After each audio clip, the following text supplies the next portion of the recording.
Welcome everybody to the second day of our FDP May 2022 meeting. So we're going to start off with a couple of Zoom webinar reminders, and then we can get this session started on SciENcv. So if you experience any Zoom technical issues, please call 1-888-799-9666 and choose option 2. Your audio will be streamed through your speakers. You can submit questions at any time in the Q&A box. It's at the bottom of your screen in that toolbox. And this recording, slides, and the session summaries will be posted on our website, thefdp.org, after the meeting. So now I'm going to pass it off to Bart to start this session.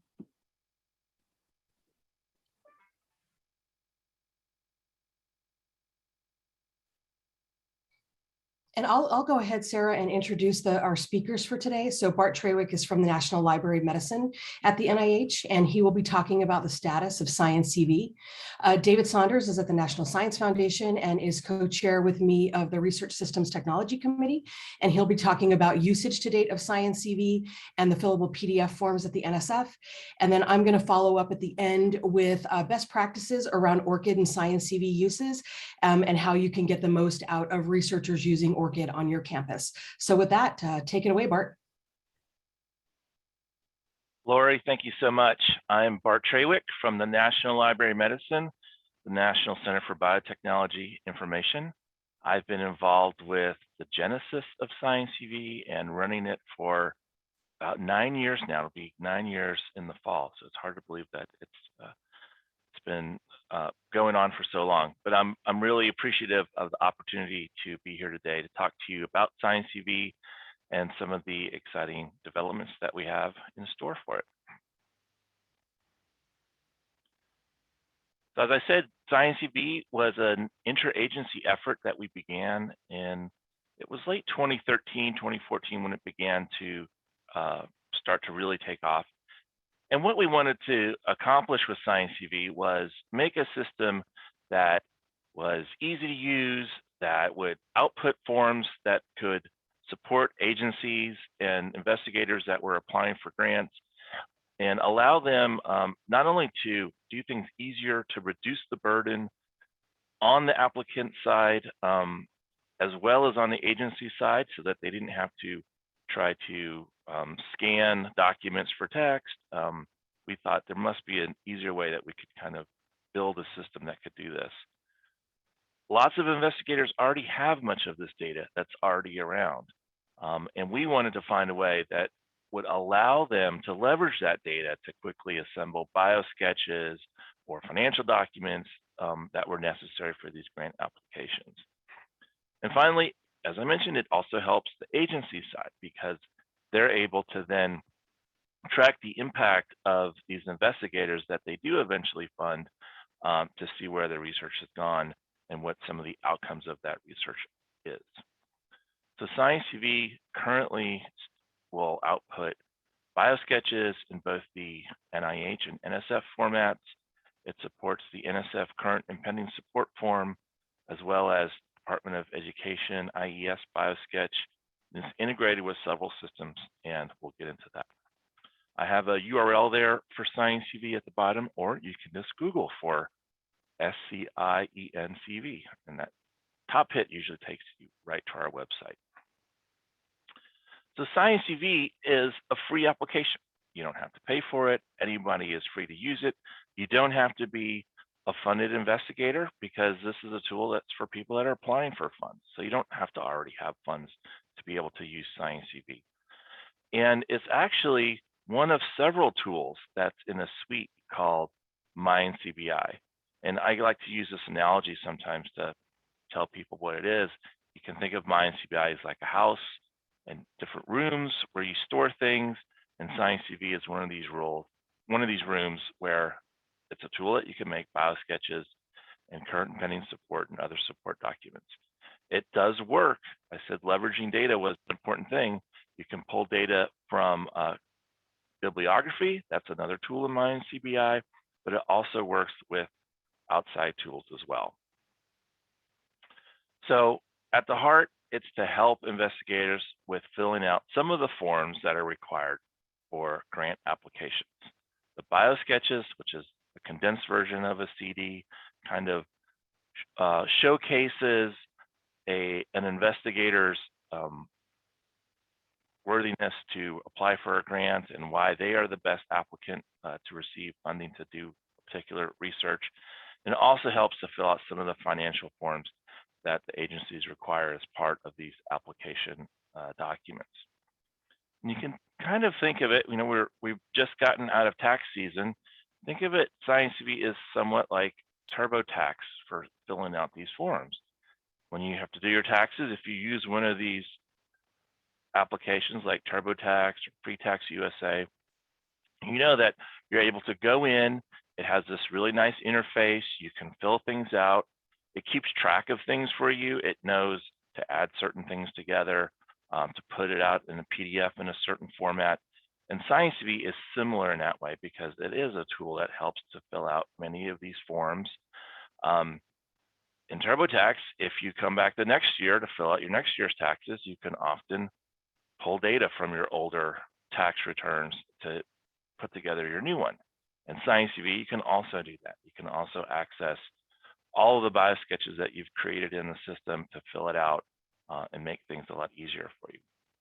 People like to use TurboTax because they don't want to have to go and look at the tax code, which can be quite large and complicated, and they don't want to go into that kind of complexity when they have to fill out this required document. And much in the same way, SciENcv helps people fill out these forms, and you don't have to go and read through the entire application guide, either for the NSF or for NIH, to find, you know, what kind of font am I supposed to use on this form and how many lines per inch? And is NIH 5 pages and NSF is 3 pages, or is it the other way around? So SciENcv tracks all this administrative requirements and provides guardrails to make sure that you're within that. So you're producing documents that will be accepted by the agencies and it matches all their requirements. And you don't have to worry about going in and finding that complicated information that's kind of buried in some of these big documents. In SciENcv, it's free. You can make as many of these documents as you'd like. Each year, you can make a new biosketch. You can come in, take your old biosketch, make a new version of it. You might have grant applications that are quite different, and you want a different biosketch for each of these applications. Maybe one is more of a basic science type of application. You want to highlight that type of experience that you have, versus another that might be for a different agency or a different institute that might be more clinical. And there's experience you want to highlight that showcases your clinical experience. And so in SciENcv, you can have multiple versions of these biosketches, each one of them that is specifically geared toward a grant application that you're applying for. You can go to any of these biosketches or documents and output the PDF right on demand. You're able to open it up, look at the document that you will be submitting directly to the agencies. If you find something you want to change, if you find a mistake, you can just go right back into SciENcv, make the correction, click the PDF button, it'll produce another one right on demand for you. So it is built to produce these documents that best describe you and your research interests in applying for particular grants.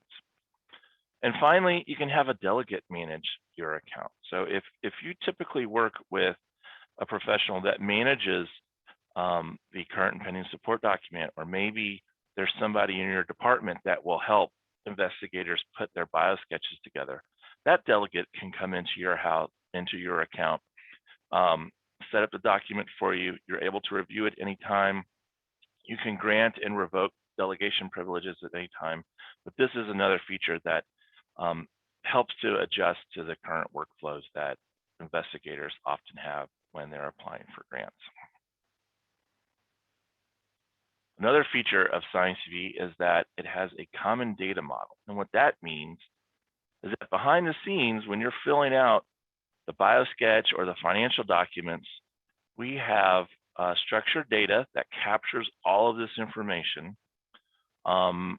And that is provided along with the PDF. When you generate the PDF, we create the nice paper-looking document that the PDF is, and then attached to that, we put the structured data onto the PDF itself. So when you go in and submit the PDF as part of your grant application, on the agency side, they don't have to do optical character recognition to find all the data that's in this PDF. They actually already have it in structured format, and this can go right into the agency's systems. But putting this and storing it in a structured format, doesn't this help the agencies and make it easier on their side? Is beneficial for people that use SciENcv, because now if you want to create a new document, so let's say in this example, I filled out a biosketch that's in the NIH format. I also would like to fill out a biosketch for my NSF application. And guess what? They're different forms. There's some slight variations to it. But since this is all modeled on a single schema that says what the data should look like, you can easily go from one version to another. So I can say, let's make an NSF biosketch. I'd like to just use the data that I already have in this NIH biosketch, and the system will put it right into the new form for you. It's not a one-to-one match. There's information in the NIH biosketch that doesn't go over to the NSF biosketch and vice versa. So there's some holes that you have to fill, but it gets you much of the way there. Now, another thing that makes this extremely useful, and I know people, it's bitten them before, is within the agency itself, they will update the forms. NIH has done this a couple times over the period that SciENcv has been running, where they've said, hey, guess what? NIH community, there's a new NIH form coming out. It has all these new requirements. But when that happens, you can simply go to your old form and say, all right, I heard NIH has this new form. SciENcv, can you fill out the new form for me? And we'll just pull the data from the old form, put it into the new one. And if there's any pieces of information there that you have to fill out, the system will let you know. So having this common data model makes things much easier for the users. It makes it easier for you to go from an older format to a newer format, or from an NIH format over to an NSF format, and it makes it adaptable for whatever changes are coming down the pike. Because the one thing that's constant in this industry is things will change. SciENcv uses logins that you might already have. So if you have an ERA Commons account because you're an NIH funded investigator, and as soon as you get an NIH grant, you have a Commons login, you can actually use that Commons login to sign in to SciENcv. And so you choose the Commons option, you go right over to ERA Commons, you authenticate, and then you come back, and now there's a connection made. We know, you have NIH grants. This is information that can be helpful to you. If you have an NSF login account, you can go right over to NSF and authenticate that way. And ORCID is another one. And as a matter of fact, you don't have to limit yourself to only one of these types of sign-ins. To go back to my analogy of SciENcv being part of this house is your house that has tools in it. Think of these login routes are like adding extra doors in to access your account. So if you're funded from the NIH and you have an NIH login, and if you're funded from NSF at the same time, you can link both of those sign-in accounts to my NCBI to access SciENcv. So that makes it very helpful and easy. You don't have to worry about being limited from one or the other. You can use all of these and access them from any of them at the same time. So if you always like to get into your house by using the door that's right next to the garage, use the one that's most comfortable and familiar to you. So last year, it was at the May FDP meeting of last year, I had mentioned that there was going to be a small change coming to this authentication system.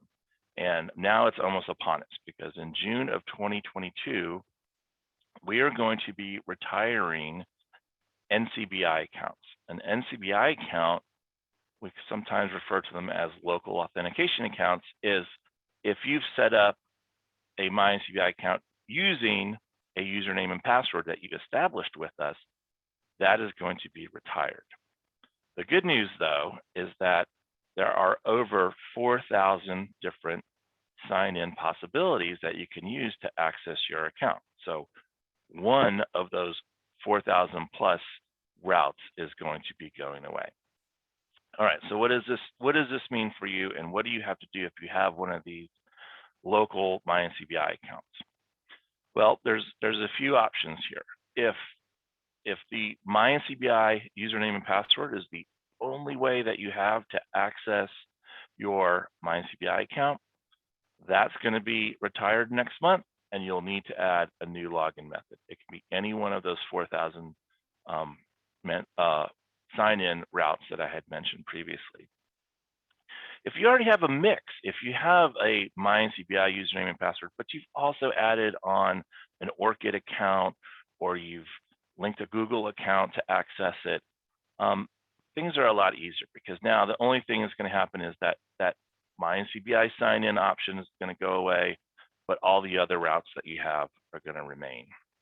And finally, if you just sign in using ORCID or NSF or something, and you've never used a username and password at MyNCBI, you have nothing to do, because this won't even affect you. So let's look at one of the options of fixing this issue. So I'm always telling people, hey, look, if you're putting something out for people to use, you got to use it yourself. I knew this was coming up. Like many of you, I haven't changed my password. I've had this username and password for almost 22 years now. I didn't want to get rid of it. So I said, all right, FDP is tomorrow. I got to go through. I'm going to retire my password. So I was in this middle column B. I had a username and password at MyNCBI, but I've also linked it to some other accounts.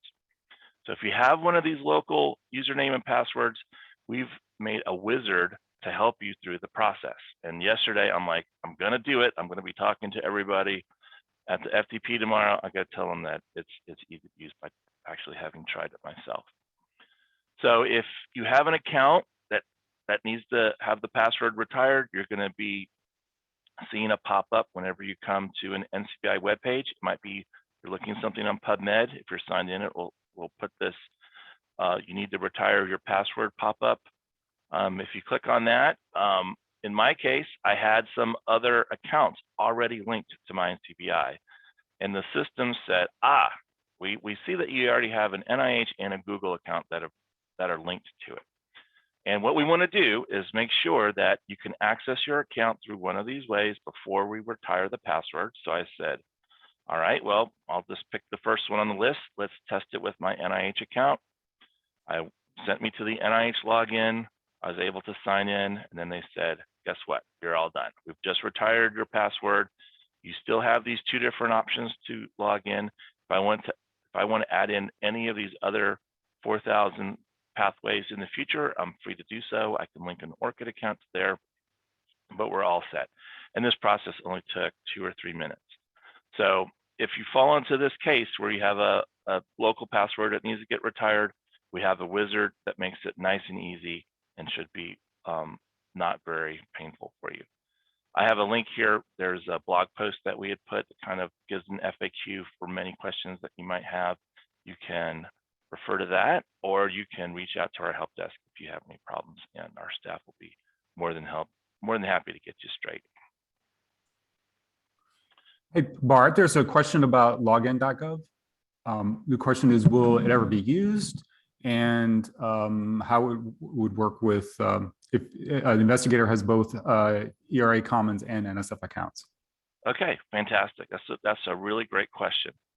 So it's tough for me to show all 4,000 possibilities, but I can guarantee that login.gov is one of the options. So if you have a login.gov account, you can use that to sign in to SciENcv, no problem. If you have, in this example, an NIH login and an NSF login, that's fine. They can both be linked to your account, and you can sign in either way and you get to the same place. So if I came to SciENcv and I hadn't been logged in at all, and I have those two accounts linked, I can choose either one. If I sign in through my NIH login, I'm into my profile. If I had decided instead to use my NSF login, I could have chosen that route. I authenticate with NSF. It gets me to the exact same place with all of my stuff. So you can kind of think of this as having multiple options to access your same account. So hopefully that answered your question. And by the way, I did tell David and Lori that if things, please feel free, put things into the chat. I'm not great at looking at it while I'm talking, but they're going to be watching it, and David's going to stop me, and I'm happy to answer questions during this presentation. And Bart, there's one more login account question. So what happens if someone doesn't have any account linked and that expiration date arrives? How will they get in through another account? Like, would they be barred from logging in? So what will happen? So you only have your local username or password. You haven't changed anything at all. You know, you don't come to this very often. Maybe you don't come to it until July. What we've been doing is we've slowly been increasing the frequency that these pop-ups come. So if I came in July and never changed anything, at that point, you will be required to go through the wizard to say, hey, this login's not working for you anymore. You got to have a new way to log into this. And the wizard kind of leads you through that. It allows you to pick one of these 4,000 options. You can say, oh, you know what? My password's expired. I need a new way to get to my account. You can use your login.gov. If you have Google, you can use Google. If you have NIH, any of these in-common providers, a lot of them are universities, kind of small here to see, but there's Texas A&M, TCU, Texas Tech, I'm in the T's. So there's many different options. So if you find yourself, you haven't changed it, it's July, it's August, it's past the deadline, the system will help guide you through to add one of these extra options to get into your account. And if all else fails, contact our help desk. They're more than happy to help you through this process. The good news is that we've had thousands and thousands of people successfully migrate away. So the system works really well. I tried it out myself. I was, a 22-year user of my favorite password. I didn't want to give it up. I'm like, okay, I'm getting rid of it now. It went pretty easy. I didn't have any issues with it. So I expect it will be the same experience for you as well. Great, thanks. Okay, so I mentioned that you can have several of these routes linked to SciENcv, and it provides advantages beyond just, well, I only have to remember my Google username and password.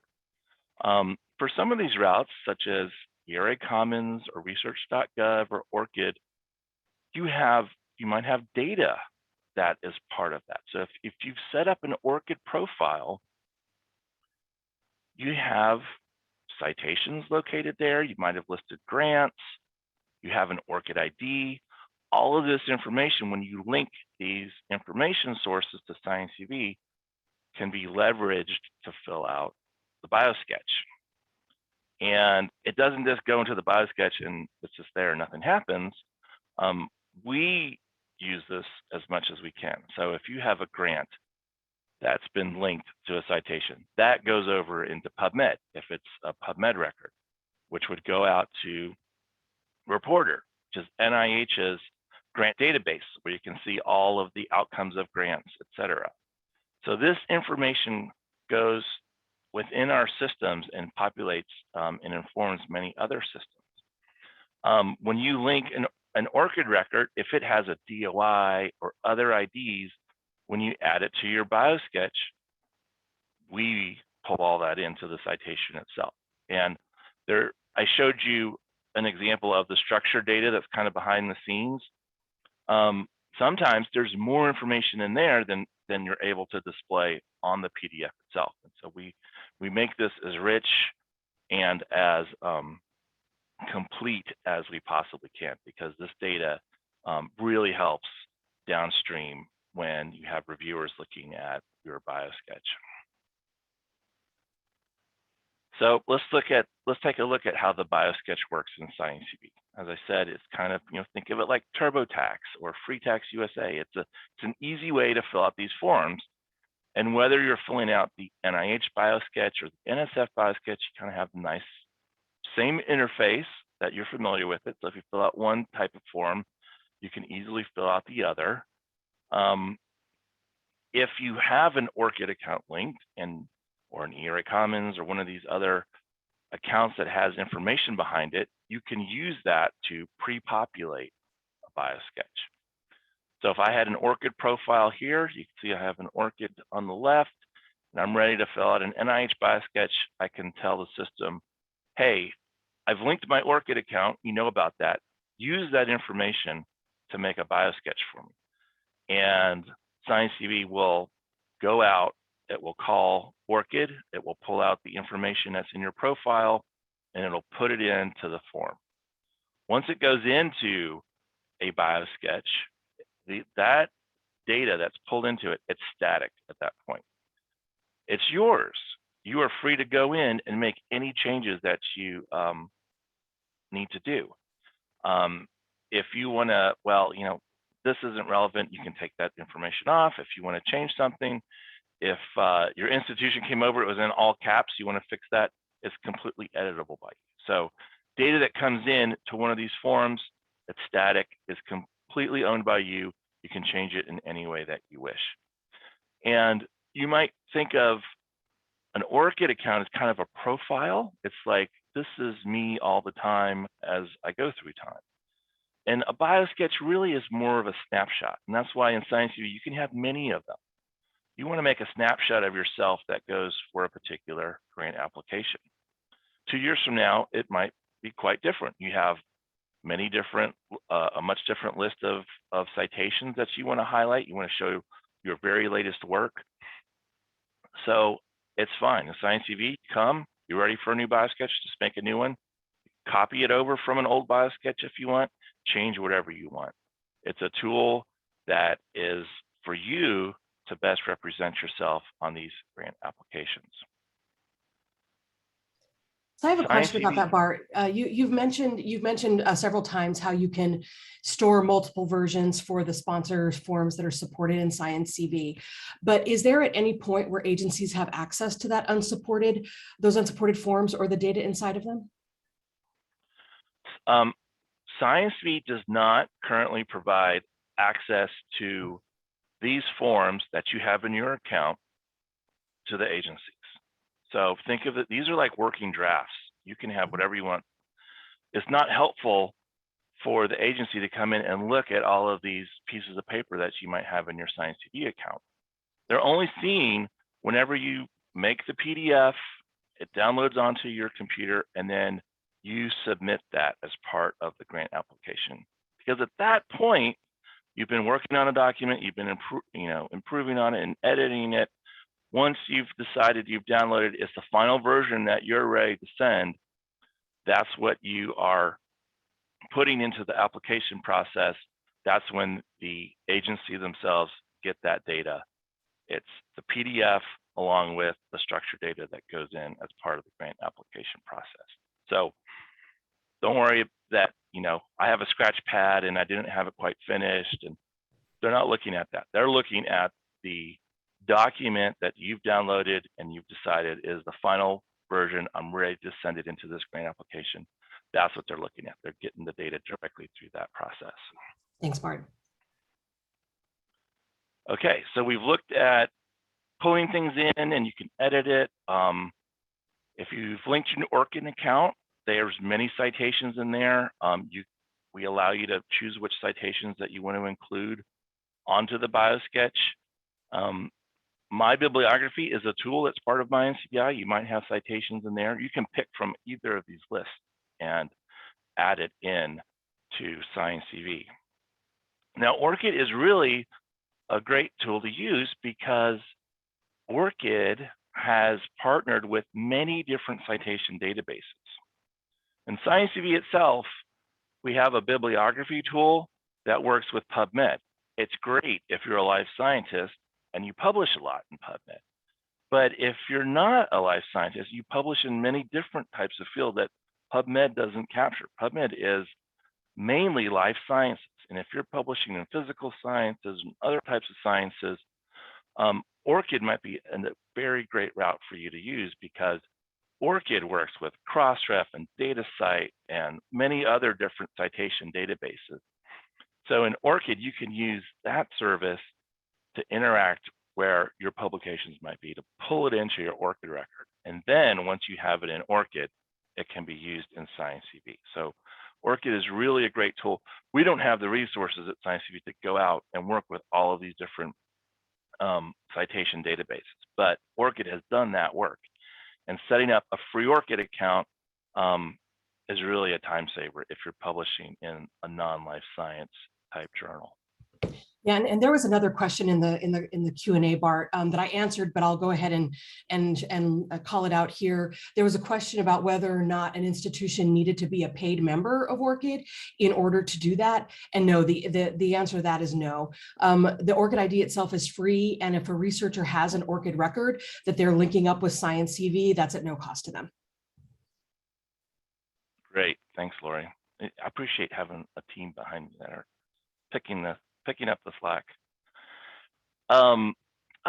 So one of the things that we did in SciENcv, we ran into an issue, especially with the non-life science publications, where sometimes there were enormous author lists.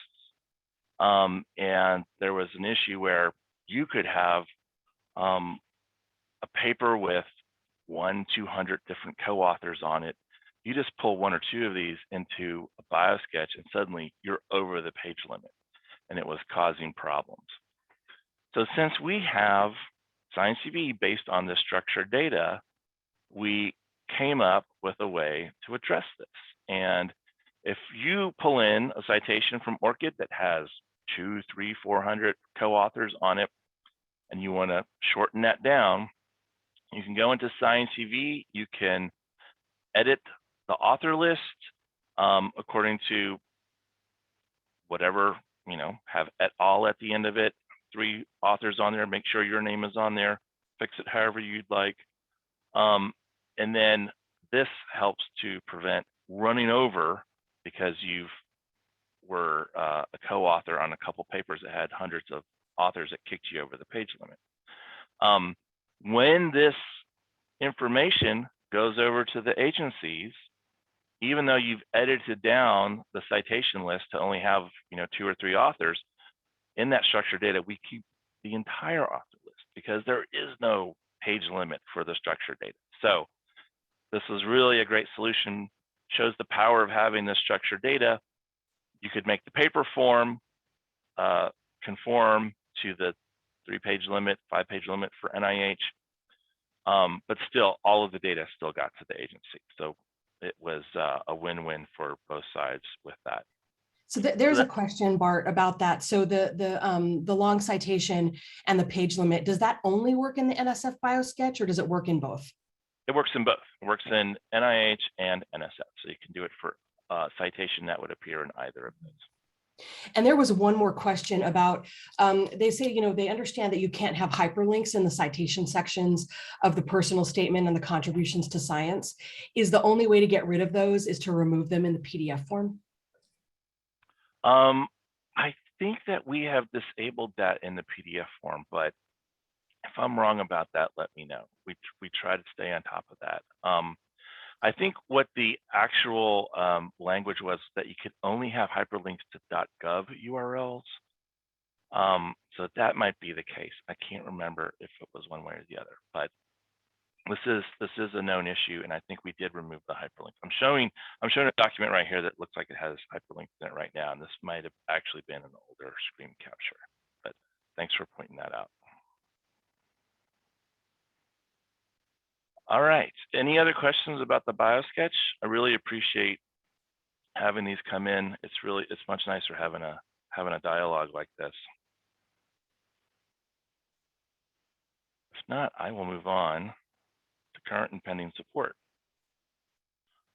SciENcv can help you fill out not just the Biosketch, but you can also fill out for NSF the current and pending support. And same type of deal. We have an interface that allows you to enter this information, fill it out, will produce a PDF for you, and then attached to that PDF is the structured data that was used to generate that PDF. Agency that won't see this until you decide it's time to send it over as part of your grant application. And now I get to move on to the exciting part of the talk here, because we have been working very hard to add in not just the NSF current and pending support, but we've been hard at work on developing NIH other support form.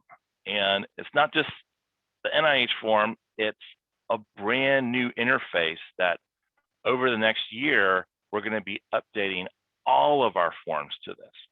So we've spent the last year or so really looking critically at how our forms were operating and what could we do to make things much better, much easier.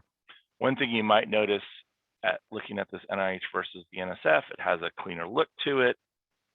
This is responsive, and what that means is it will work great on a phone, it'll work great on a desktop. It will adjust to whatever device you're using. We also went in and looked carefully at all the places where data is being entered into these forms and asked ourselves, how can we make this better experience for people that are filling this information out?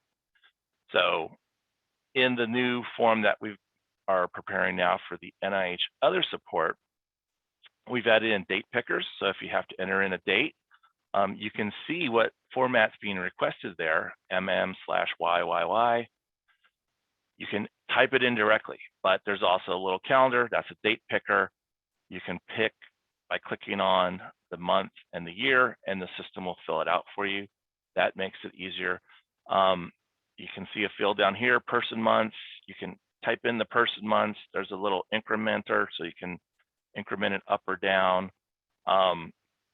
Really looked at all of these things.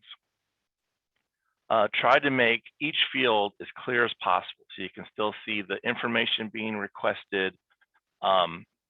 Anything that is a required element, you'll see there's a little asterisk there, so you know all of the things that you have to fill out.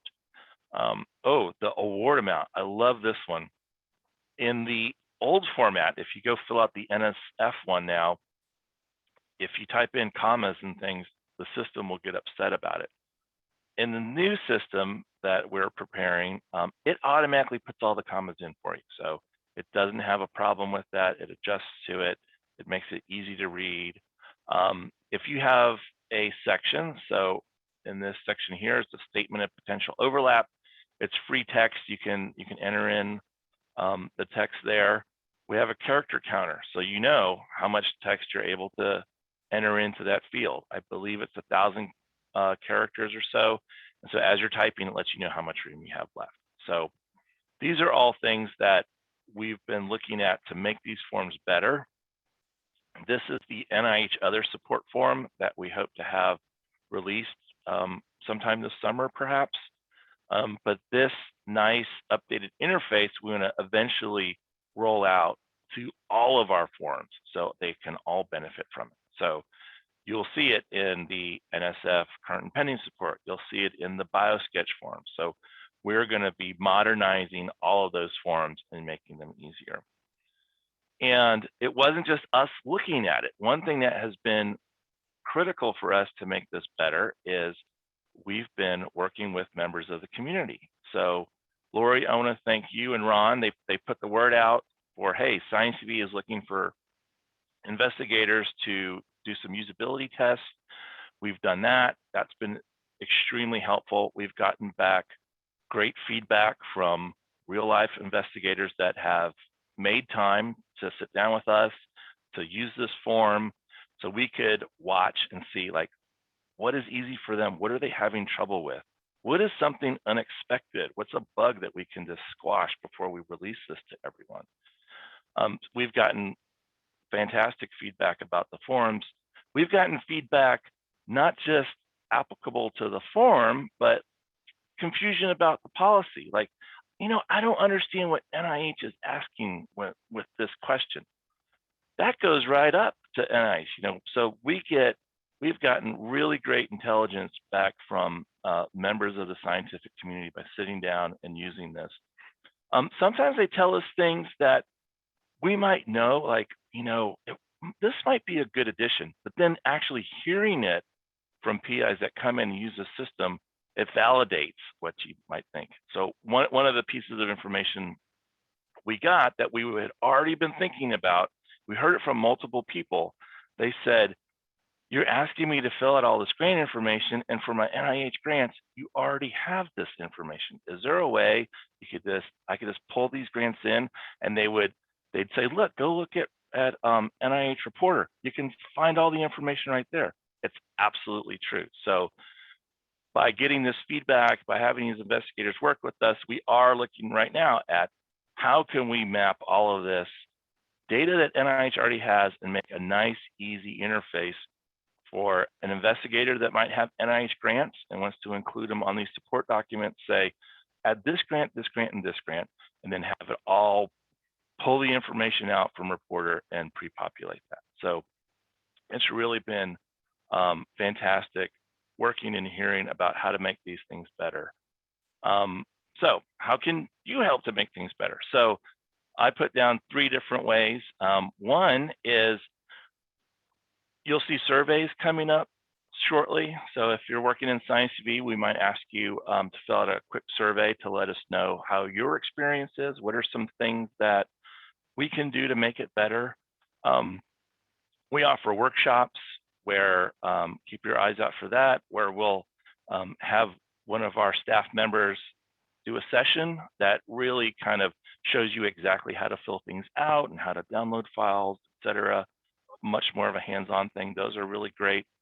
And the testing opportunities. So we will put out calls through Ron and Lori and other avenues, looking for people from time to time to say, if you have some time to sit down with us and work with us and watch how you are able to fill out this form and how we can make it better, that's another way. Of course, that's limited though, and there's a lot of great feedback out there. Anyone in SciENcv, we have a link to Support Center or Help. They both go almost to the same place. You can send us direct feedback at any time. In fact, we got some feedback the other day that said, hey, we want you to release the other support form. So that was great. Like, hey, we're already working on the other support form. So hearing that really validated that people like to use this tool to fill out this information. So we're working on that. And again, Lori and Ron, thanks for sending out communications. We got some super feedback from that. You can also just directly email info@NCBI. So those are several different ways. We started in 2013. We've been growing over the years. The first big jump in usage was when NIH had a format change to their Biosketch. That was great. The next is from 2019 to 2020, when SciENcv became an NSF approved format. We had almost a 50% increase. So that was really great to see. We've had almost 400,000 documents. I checked this 2 days ago. Well, one big piece of news here is on account linkages. We've finally had ORCID account linkages overtake Commons, ERA Commons. ERA Commons, we launched with ERA Commons so long ago. It's always been the most popular way to link accounts, but ORCID is overtaking them. And like I said in the earlier slide, you can have a linkage to each of these accounts. It's totally fine. And on the final slide, and Lori's going to share this out to everyone that's here. We have the URL to find it. We have documentation on our bookshelf on how to use it. We have YouTube videos on how to use SciENcv, how to use it for NSF users. We have 2 different videos, one for Biosketches and pending support. Again, here's that info@NCBI email alias if you want to give us feedback. If you have a question about the policy, something specific, if you don't I don't understand what NIH is asking, there's a link for NSF where you can reach out to them. And if you send that to NCBI, we can route that to the NIH policy people. So Great, thanks, Bart. We do have a few other questions, and you're probably not going to be surprised what they are. A couple of questions have come in about will SciENcv be working with other federal agencies for their forms? And I guess the broader question is, can SciENcv support that in the way that you've described with this TurboTax model? Yep, absolutely. So there has been a lot of movement as of late with these forms, and several agencies are looking at, is it possible to consolidate these? I don't know which way things are going to go, but absolutely SciENcv is going to be involved in whatever final recommendation comes out, and whatever way agencies are going to choose to go. We'll be there. We'll be ready to set up support for them, and they'll have a nice brand new interface to make it easy. And then the other questions are around the NIH other support forms. So when will that be ready, and are there any issues that are sort of preventing that? We're very, very close. It's just it's going to be a conversation with, hey, when do we want to put this out? Another thing you always have is a feature list, right? Like, when, should we put it out now? Should we wait till we build the grant picker? Or is that going to add 2 more months? So we're going to try to get out as quickly as we can. I'm hoping sometime over the summer, but that's the conversation we're still having. So stay tuned. Great, thanks, Bart. One last question, and this is more of a policy and process kind of a question. We all know that SciENcv lags behind the form change, so the form change has to be approved before it can be in SciENcv. Is there ever a universe where SciENcv would be on the leading edge of the changes to forms? Well, that's great. That's where your feedback can really help, because you can send it back to the agency. Say, hey, listen to these guys. They're on top of it. Hey, let me say, in defense of NSF, we do work with Bart pretty closely, and, They do, absolutely. we release the policy at the same time, or the policy goes into effect the same time it's released on SciENcv. Yeah, and David, we've gotten better at that every single year. We really appreciate my colleagues at NSF. They're super fantastic. We critically look every year. We even add more time each year. We say, okay, let's start having a conversation now about the changes that we're going to have coming up in the fall. We make sure that we have them all ready to go. This past year, we had a retrospective with them, which is kind of a common thing to do in computer development, where we said, hey, what worked well on the last launch? What could we have done better? So really great to work with people of like minds in thinking, how can we make this better going forward? Thanks, Bart. There are no more open questions, so I'll switch it over to David. And please continue to, if you think of other Q&A, we will have some time at the end for this, so you don't need to hold your questions.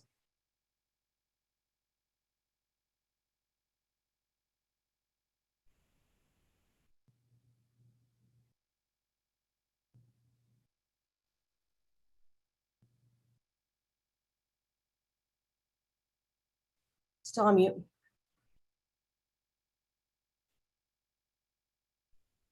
Okay. Yeah. So thank you, Bart. My goal today in my briefing is to provide some context for the rest of the discussion about SciENcv, showing NSF's and our applicants' history with these standardized forms. I am, drumroll, David Saunders.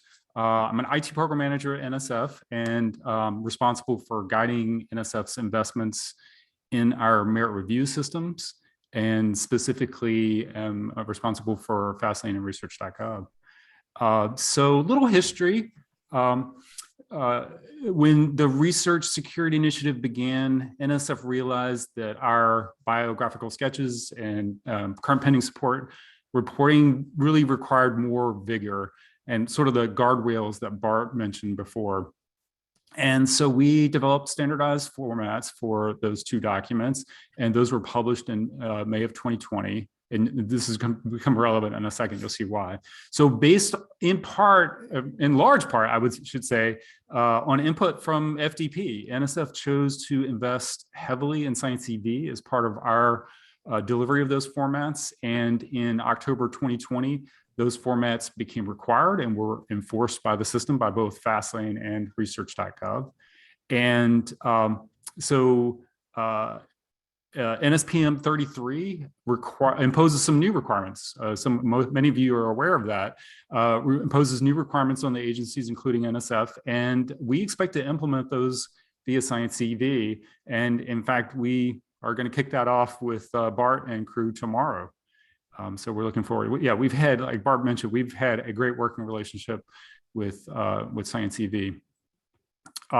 So I want to show like some of the data, like what we've seen internally within NSF, and share that and hopefully spur some conversation about next steps. So this graphic shows actions taken on SciENcv using NSF formats, specifically the number of documents of each type that were created on the site for researchers. And on the left, you'll see here's the NSF formatted biosketches, and over here, the NSF formatted current and pending support. You see the first couple quarters of each were, that was the initial rollout when they weren't yet required. And then at the end of that, they became required and enforced within the systems. And then another data point you see is that there was a big surge here, Q1 of this fiscal year, and that corresponds pretty well with like surge of applications that we normally see at that time of the year.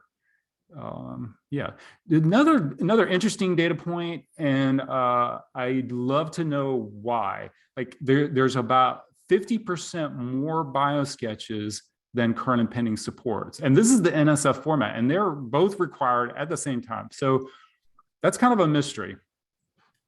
So we see about 50% more overall, and the number of actual senior personnel being proposed in the period.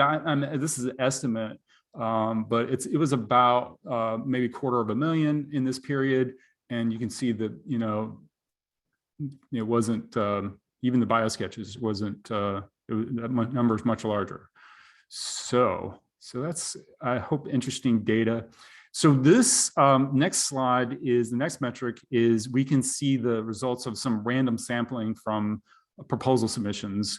First, during the rollout, this is the initial rollout in 2020. And then here's some data points from this fiscal year. And it it measures the use of SciENcv versus the fillable forms. And I have to do a randomized sampling because I don't have any way to measure the entire population. So, that's a little bit of a caveat here, but it is randomized samples of this, significant set. So I think it has some validity. Now you'll see from the start, like in terms of analysis here, you see from the start, those fillable forms were much more popular. SciENcv growth, the blue here, grew for a while, and then it seems to have stabilized or not significantly grown. And the peak was probably in November of last year. So we got one question, David, about the count of biosketches. So does that number count the biosketches of reviewers and potential reviewers? Oh, no. I'm only pulling this sample set is only from NSF proposals. Okay, thank you. All right. Okay, so here's my conclusions. There was a huge initial surge when those NSF approved formats were rolled out. And you could tell by the sampling that we were doing, we were pretty nervous.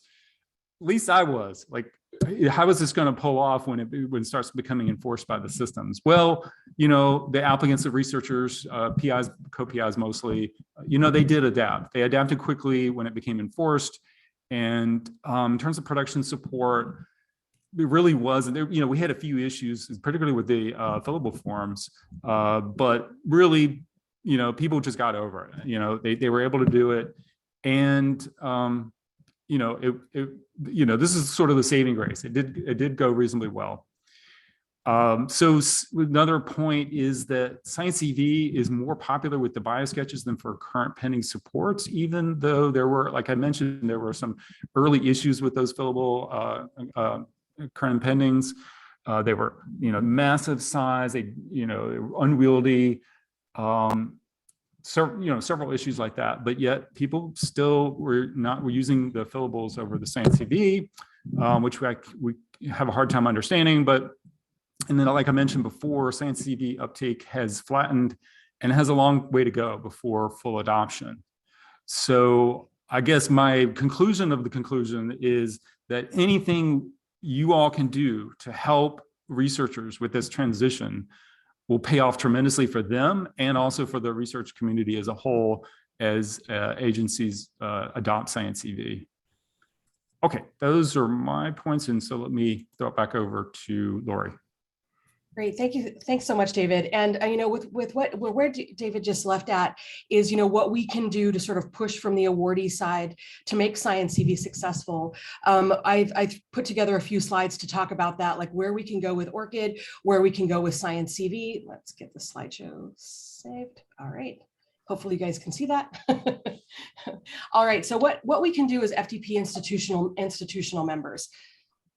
So as a full disclosure, I am on the ORCID board of directors. I joined in January 2022. Best practices for FDP institutional membership. One of the things that we sort of need is there's really power in numbers here.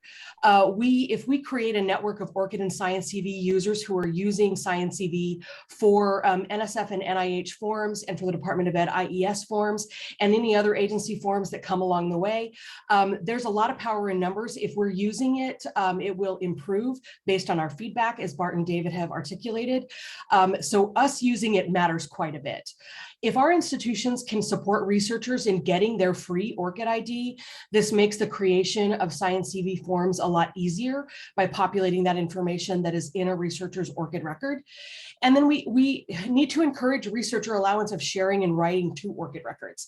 And what that really means is, we've talked a lot about how a researcher can set up an ORCID and they have full control over what's in that record. What that means is they can set everything to public and everyone can see what's in that record, or they can set everything to private and no one can see it except them. Or they can pick a middle ground where trusted entities can update things in their record, like their publications and works, like their education and employment, if they are employed at an ORCID member institution. Promoting and supporting the use of SciENcv is really important.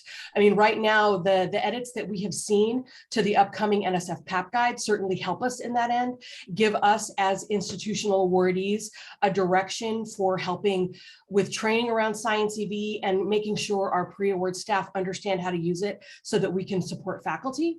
For agencies that have adopted it, every one of us, like I said, power in numbers, every one of us using those forms with NSF, NIH, Department of Ed, and the other support forum that will be coming soon will really help us quite a bit in making SciENcv a tool that is really attractive for all of us. And as Bart mentioned, any testing opportunities, both for faculty and administrators, to the extent that you can get on the list and participate, it is really, really helpful. And your feedback outside of testing is also really important. So contacting the SciENcv team and letting them know when you have questions or thoughts about how something might work better for you, whether you're a researcher or you're an admin who's a delegate to a researcher, that feedback is very important. Another thing, and sort of last but not least, is if you don't know your libraries, meet them.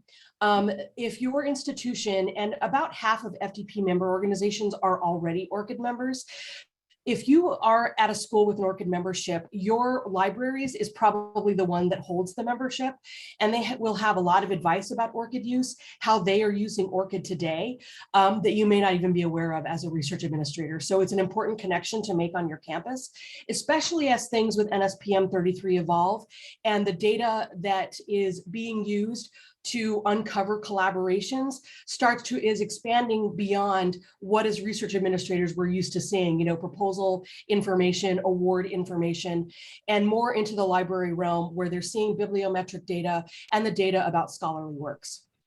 So if your institution is an ORCID member, look at your options for writing to those records. As an ORCID member, you are a trusted party who can update information.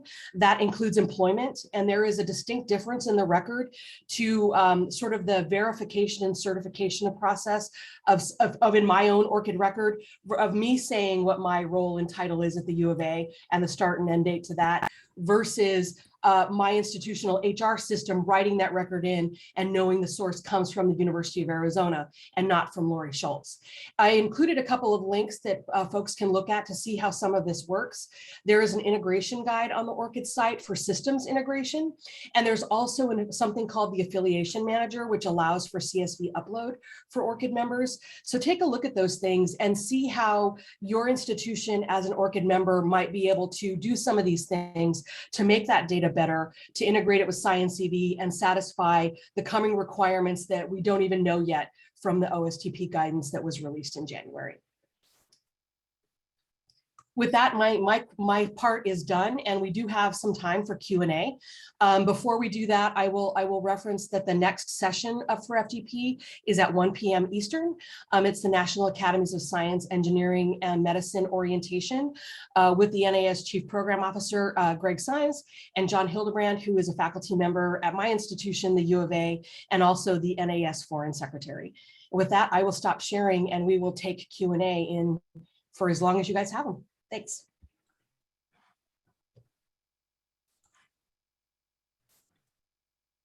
Yeah, Lori, there's a question I think is for a good one for Bart and to respond to. Doesn't the current and pending support data remain on SciENcv user accounts for ease of revision, as is the case with Biosketches? Which one is that you're looking at, David? Oh, the first one from Ann Doyle, or Alice Doyle, rather. Oh, yes, it does. It does. Yeah, and that's a great point. David sent those graphs over yesterday, and we were thinking about ourselves. And one thing that we thought of was like, it's a huge advantage when you're using SciENcv, because once the forms change, it can go from the old version that you filled out in SciENcv to the new version. And fillable format, you don't get that. You gotta copy it all over, or start with a brand new form. So yeah, that's a really good point. Yeah, so let me riff on that. So somebody else commented that explained the discrepancy is that institutions have developed their own systems for tracking and reporting. And so how I read that is that there's administrative support that where the fillable form is easier to use in that scheme than SciENcv would. So I think that probably the path forward, or the hopeful path, is that as more agencies coalesce around the standard current and pending and / other support, that SciENcv will become more of the way, and institutions can then reorient themselves. So it's a little bit of a complicated argument, but I think that the federal standardization that is in the works might help with that. Yeah, and there is a question about ORCID working with large ERP providers. And I'm wondering if Moises or Sarah, if you could unmute Shauna Sadler, who should be in the participant list, to talk about API usage and enterprise systems on our campuses. There she is. Thank you, Shauna. Sorry to call you out on the spot. It's okay. Hi, everybody. Shauna Sadler with ORCID. Yeah, so the question is ORCID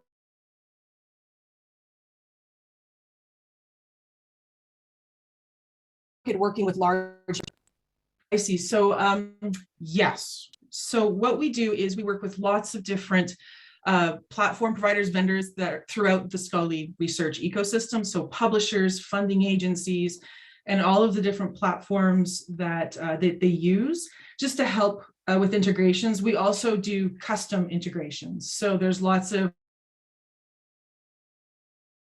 universities that build their own system and they'll do a custom integration.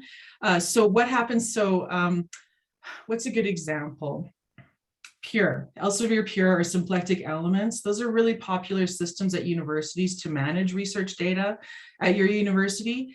So when you get membership with ORCID, when you go into your administrative section of your version of that platform, they'll say, okay, are you an ORCID member? You say yes, and they'll ask you for your API key. You plug that in, and then that system allows you to do the data exchange between your university and your researcher's ORCID record. And it also allows for auto sync. So what that means is, say your researcher publishes a manuscript, that's fantastic, and that manuscript has their ORCID ID, then through ORCID, your system will get updated with the new citation, that the new manuscript is updated in your system, and we've timed it. It's about 45 minutes from the time of publication to updating your system. So that's pretty real time, which is great. So we're in the middle of the infrastructure connecting everybody just to help traffic and make sure the data flows well between all the different systems. And it's the same with funding agencies. So when they write the new grant award to the researcher's ORCID record and your system is set to update, then it'll update your system with the new funding data. And so there are a couple of other questions. So is ORCID integrated with Pivot? Who provides Pivot? Which company? I forget what they used to call themselves. It's Community of Science. Okay. It's not ringing a bell, but we're happy to. We're trying to connect with as many of platforms as possible. So our intent is to, and so if you can introduce me to somebody at Pivot, we can get that conversation going. Somebody mentioned in the comments that it's ProQuest, so maybe that's okay. So not yet, but we do like ProQuest. We're getting there. So if you can encourage or ask them to connect and integrate with ORCID, we would appreciate that, and we'll help out. And there's another question about sort of a comment about two-way synchronization between university faculty evaluation tools. So P&T or faculty activity reporting. Is that sort of another way to increase acceptance? And maybe, I don't know, Shauna, David, Bart, any one of you might want to weigh in there. I certainly have opinions.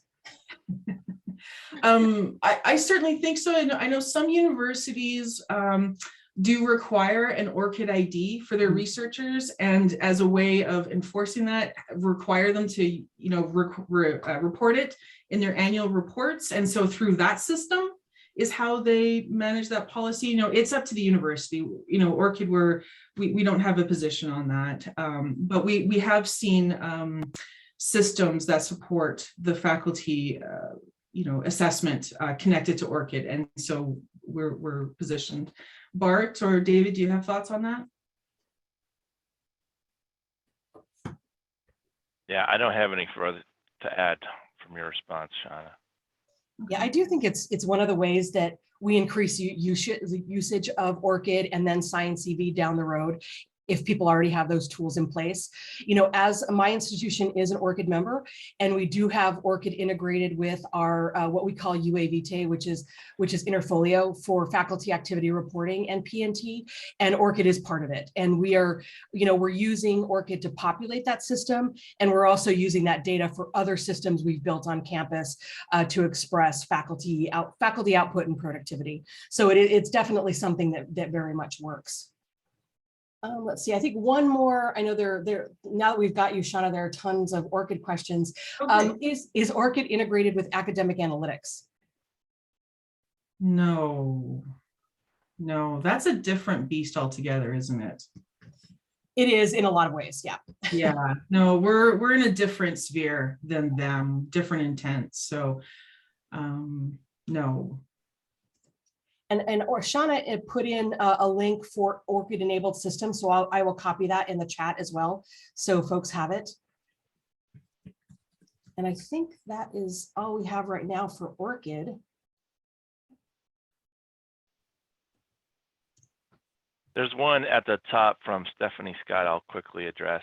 Stephanie asks about certification requirement, electronic signatures for the NSF, current pending support, and other support forms. We are working on something. I did not include it in this talk because it hasn't gone through final approval yet, but it is on our radar. We do have something in place that we hope will address it, that agencies are currently reviewing. Essentially what happens is, so SciENcv now, when you produce a PDF document, SciENcv signs it with a digital certificate, so that you can't go in and edit the PDF once it's been produced, and what's on the PDF will match the structured data that's attached to it. So we've kind of built something in addition to that, where when a PI is ready to generate this document and they say, give me the PDF, they get presented with a little modal form they have to agree to, saying, yes, I am the PI and everything in here is correct, et cetera, et cetera. And then we add that into the form that they saw this information, that they attested to the fact that all the information is current and correct and accurate. And then that gets added into the package that we produce.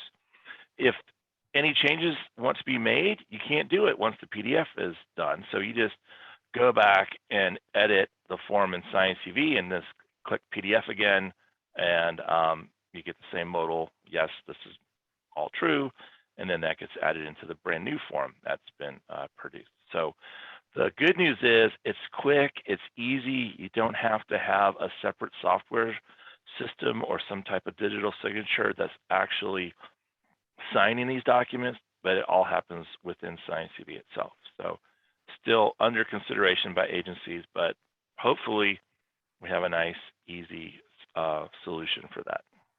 Yeah, and on top of that, Bart, there's another question about what happens if it's the delegate that downloads the Biosketcher current pending with that certification? Like we thought about that too. So if you're a delegate working in it, the PDF button is grayed out, and you hover over it, says you got to have the PI do it. Once the PI goes in, certifies it, then it becomes unlocked for the delegate to download it. Any changes get made, that's a new version, and it reverts back to locked for the delegate, available for the PI. And so there's, another question about, so are integrations with SciENcv only possible with large public databases, or would it be possible for individual institutional homegrown data entry systems that were developed for NIH? Like is there a way to link this other data in? Yeah, that's a good question. One thing that we've been kind of thinking about, we'll have to see where we go with this, is if you're able to produce the structured data, for instance, can you just upload that to SciENcv? So that might be an option in the future. But as I kind of mentioned earlier, it gets very hard when it's like a death by 1,000 cuts once you try to integrate with every single data provider. So that's why it's a bit easier to do it when it is a large collection point like ORCID or NSF grant database or NIH grant database. So data flown into those bigger systems is easier for us to ingest that way. But we are kind of looking into hey, we published the schema that SciENcv accepts, and it might be possible that if you can output to that structured data, that we might have something in the future where we could you could upload that file, it'll fill out the form, and you're good to go. Great, thank you, Bart. Lori, Yeah. can while Bart was answering that question, I did a quick check internally, and I just want to be clear so I'm accurate with my response about academic analytics, because I know it's important. So with ORCID, as Lori mentioned, you can set your data to public, and I can see that academic analytics does read public data. And I just want to be clear and accurate with everybody. So, and as Lori mentioned, researchers can control the visibility of that data. So if a researcher chooses not to make one line item public, maybe trusted or private, then academic analytics will not be able to read that data. So, but that's with our public, they use our public API that anybody in the world has access to. That's part of our open infrastructure. So I just wanted to be clear about that. Great, thank you, Shauna. I think that for schools that are members, that's important information. Yep. or academic analytics members, I mean. So I don't see any other questions about SciENcv, but Alice Doyle has asked us the perfect question to end on. And that is, and I would give everybody a chance to frame it in their own words, Bart, David, and Shauna.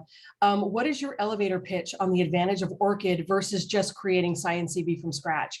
Because she uses this to pitch SciENcv to her faculty. Yeah. So I don't know if I hope I touched on this during my presentation. I thought about this carefully when I was getting it ready. You know, you think you want the right tool for the job, right? SciENcv helps you make these forms, and produce these forms that are part of your grant application. ORCID lets you set up a profile, so it's more like my Facebook or my LinkedIn. It's a profile of yourself it's not just a snapshot document that goes into an application. There's one other feature that ORCID has versus SciENcv, and that is it provides you with a nice persistent identifier. So if you have a common name, you're John Doe, and there's lots of John Does out there, you get a persistent identifier that many publishers now will accept. I'm writing a manuscript right now, and I got to put my ORCID ID into that as well. So there's another tool that ORCID is geared towards that SciENcv is not. Thanks, Bart. David, Shauna? Yeah, I'll real briefly sort of the elevator pitch. I see SciENcv as basically, in IT terms, as a client to ORCID as sort of the parent. As that's the data source. That's where you probably want to store as a researcher all your profile data, and SciENcv is the means to comply with the agency requirements. Yeah, SciENcv is the form writer. Right? Yeah, and certifier coming soon. That's my elevator pitch. So what I would add to Bart and David is that ORCID is global, and that we have been working really hard over the past 10 years to make connections internationally with publishers and funders and universities around the world. So, so when your researcher has an ORCID ID, as Bart said, they get a persistent identifier that uniquely identifies them. And so when they get, say, an award from an international funder, then, and your system is synced to their ORCID record, you'll get that data immediately, which is great. And same with their manuscripts. And then, the value for universities specifically is that you'll be able to connect with your researchers to get this real-time data, but also be able to write your university's name to their record, as Lori said, in an official, trusted way. And we're seeing this really with universities. It's important for universities who have gone through some sort of name change or branding. So just to make sure that that branding is implemented, and then the researcher reuses that when they apply for funding or for their manuscript, so that continues the new change that you've made. And some universities have the same name around the world. I think Concordia University, I think there's 2 or 3 in the US and 2 in Canada, and I think 1 in Australia. So they need unique identifiers too. And so we work with those organizational identifiers so that, when a funder says, which Concordia is your researcher with, they know it's your Concordia, not the others. So it's a tough world. There's a lot of data flowing around, and it's hard. And we really try to help you coordinate it and channel that data, the right data in the right direction. So that's why these persistent identifiers are so helpful. Great, thanks, Shauna. The only I agree with all of the conversation that's happened so far, and the only thing I'd add is that Shauna talks about wrangling the data, and I would add that it's a career's worth of data, including the movement of researchers from institution to institution, and the persistent ID can make it so that that profile information in the ORCID record goes with them wherever they go. So whether they're coming to your institution or leaving your institution, that data goes with them. So the generation of these forms is easier when the data is in ORCID. That doesn't mean there isn't some front end work in making sure your ORCID record looks like you need it to look. But it is important in more of a career enhancing life cycle way, from early career researcher all the way through being a senior established independent researcher. It looks like we have one more question. So how do you sell ORCID to NIH-funded investigators who argue that NIH requires PubMed? That's the only thing I need to use.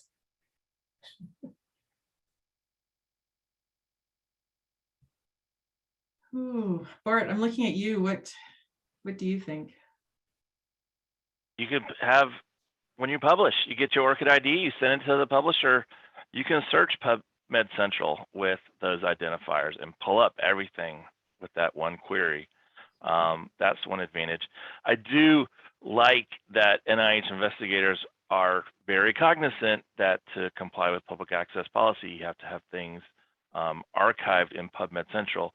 And that's why, you know, PubMed and PubMed Central are so tightly coupled to SciENcv, because all the NIH investigators are invested in making sure they're complying with the policy. And that's really what the initial build out of SciENcv was we realized, hey, we have all these NIH investigators, they're all having to submit articles to PubMed Central.